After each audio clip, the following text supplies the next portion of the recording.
அவர் வந்து எப்படி மாணிக்கவாசகர் அழுது அடி அடைந்தாங்களோ அது போல அவர் சிறுகாணி குளக்கரையில பெருமான் ஞானசம்பந்த பெருமான் இருக்கிறார் இல்லையா, அழலார்.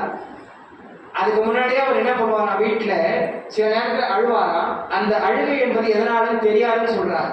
அந்த இடத்துல சேக்கிழார் பெருமான் அவருடைய நிலையை சொல்றார். எப்படின்னு சொன்னா, அம்மா இருக்காங்களே, அப்பா அம்மால முக்கியமா அம்மாவிற்கு குழந்தை எதற்காக அழுதுன்னு தெரியும்.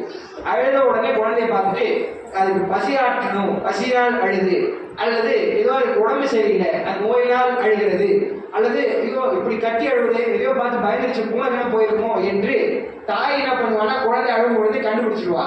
ஆனால் ஞானசம்பந்த பெருமான் சில நேரத்தில் அழும் பொழுது எதற்காக அழுகிறார் என்றே தெரியாம அழுவாராம்.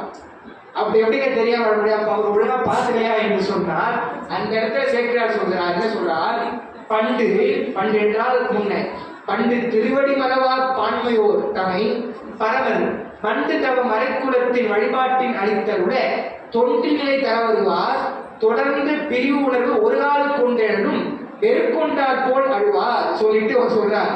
குறிப்பு அயலாய், ஏன் அழகான்னு சொன்னா, முன்ன பெருமானுடைய திருவடியிலே இருந்து பெருமானோட நெருக்கமா இருந்தவர்.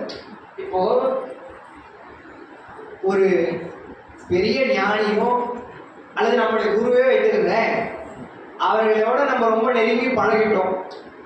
அவங்க வந்து நம்மளை தனியா போக சொல்றாங்கன்னு சொன்னா நம்மளால உடனே போட முடியுமாண்ணா?